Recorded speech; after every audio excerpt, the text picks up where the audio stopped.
Hi, everybody. Welcome to this week's Coaching Minute. I wanted to talk today about onboarding new employees. So back in the day, there was a piece of data, I think it was from the engagement study, that said a company has about 90 days for the employee to bond with the company in order to be retained and stay. Well, I think you would probably agree it's not 90 days anymore. It's probably 9 days or 9 minutes that you have as an organization to recognize and acknowledge and find a way to get that new employee to bond with your company. And don't think because it's a super high level person that you're hiring that you're off the hook. You're not. People are paying very close attention to how they're onboarded.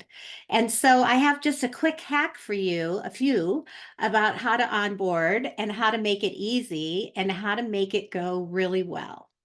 So one is that right now in your inbox are probably multiple emails that would be good topics for somebody onboarding into your department to know about.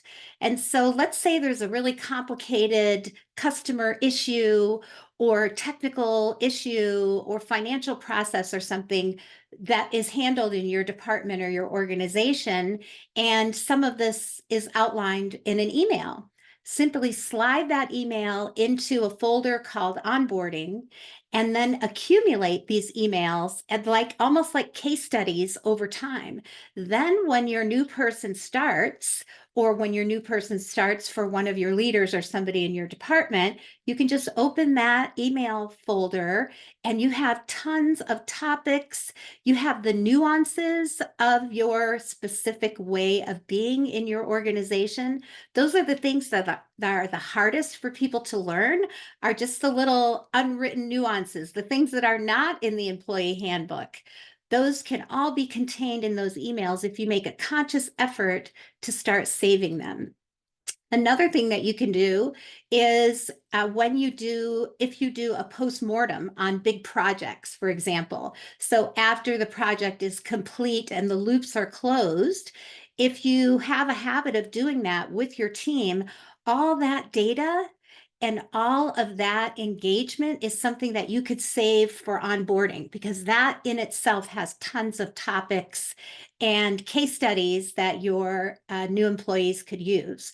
The other thing is to actually sit down with your team at large and write some case studies, share some real experiences, get that on paper.